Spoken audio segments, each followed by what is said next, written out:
Boleh dilanjutkan Kak, gimana? Ya, jadi memang masalah batal atau tidak batal, termasuk apakah haji itu akan berlangsung, apakah dengan kuota normal atau ada pembatasan, sudah kita bahas. Bahkan kalau seingat saya itu hampir 3 kali rapat kerja dengan Pak Menteri, termasuk RDP dengan Pak Sekjen secara teknis ya, termasuk dengan Badan Pengelola Keuangan Haji BPKH Pak gitu. Memang kita ada opsi-opsi, apakah haji itu terlaksana secara normal, pembatasan atau batal. Nah, ini dari opsi ini harus ada keputusan bersama antara Kementerian Agama dengan DPR. Nah, tentu kita menyambut baik hasil keputusan rapat kerja yang lalu-lalu.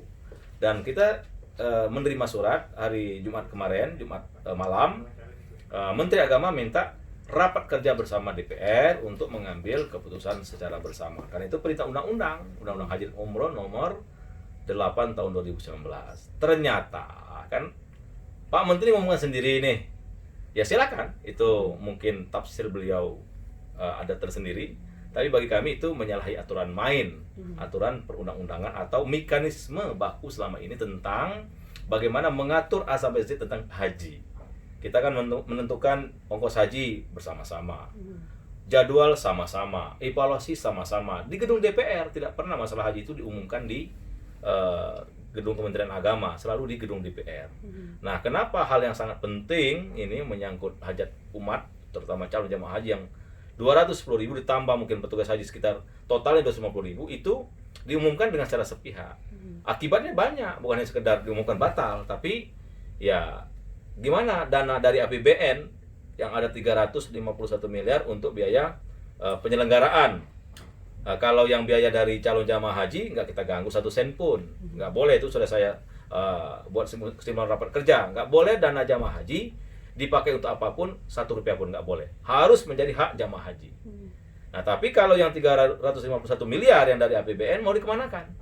Nggak bisa Menteri Agama jalan sendiri, nggak bisa. Termasuk aturan-aturan yang lain, bagaimana mengatur pemberangkatan yang akan datang, perbaikan sektor yang lainnya, cateringnya, pemondokannya, kan harus bersama-sama DPR. Nah, oleh karena itu saya kira Pak Menteri Agama perlu mungkin mengevaluasi tentang tata cara dalam mengambil kebijakan, karena Republik ini diatur di undang-undang, ya kan? Ada DPR, ada pemerintah. Kalau misalkan menyangkut perlunya kebersamaan, ya harus saling menghormati. Tapi kalau bisa jalan sendiri, ya silahkan. Tapi kalau misalnya dalam waktu 2 hari yang akan datang, pemerintah Arab Saudi membolehkan begitu, Ya. sedangkan kita sudah mengambil keputusan bagaimana? Tadi saya dengar Pak Menteri mengatakan menutup semua warga negara untuk tidak berangkat. Artinya tidak ada satupun yang lolos ke Tanah Suci. Sementara kalau saya dengar langsung dari Pak Sekjen Ampuri tadi, Pak Firman, bahwa Ampuri melalui ONH, Haji Khusus, Haji Plus, itu mereka memang bisa menyiapkan dalam waktu singkat. Ya kan, karena memang rentang mereka nggak sampai 40 hari, nggak sampai 2 bulan berdiam di kota Mekah dan Madinah. Ya ada yang 14 hari, ada yang 17 hari, ada yang 28 hari paling lama. Bahkan ada 21 hari rata-rata. Artinya persiapan mereka sangat gampang. Nah, kalau misalkan itu Kerajaan Saudi membuka, dan peluang itu ada untuk mengurai sedikit antrian panjang tadi dari sisi haji khusus, kenapa nggak dibuka? Nah, makanya saya bilang tadi perlu dibicarakan antara Kementerian Agama sama DPR terhadap opsi-opsi ini gitu loh. Misalkan kita secara walafiat bebas Covid, ya kan, di sana juga sudah siap, catering siap, hotel siap, Saudi menerima, tuh kok terus kita nggak boleh berangkat tuh apa gitu loh, ya kan? Nah, kecuali memang yang sakit-sakitan, tua, berisiko tinggi, mungkin haji reguler perlu waktu lama, perlu karantina tadi ya mungkin. Tapi kalau haji khusus, dan mereka banyak sekitar 17.000 yang siap berangkat misalkan. Nah, itu kenapa nggak dibuka opsi itu gitu loh. Nah, jadi ini yang saya sesalkan, Menteri Agama yang minta raker ternyata dia juga yang membatalkan gitu.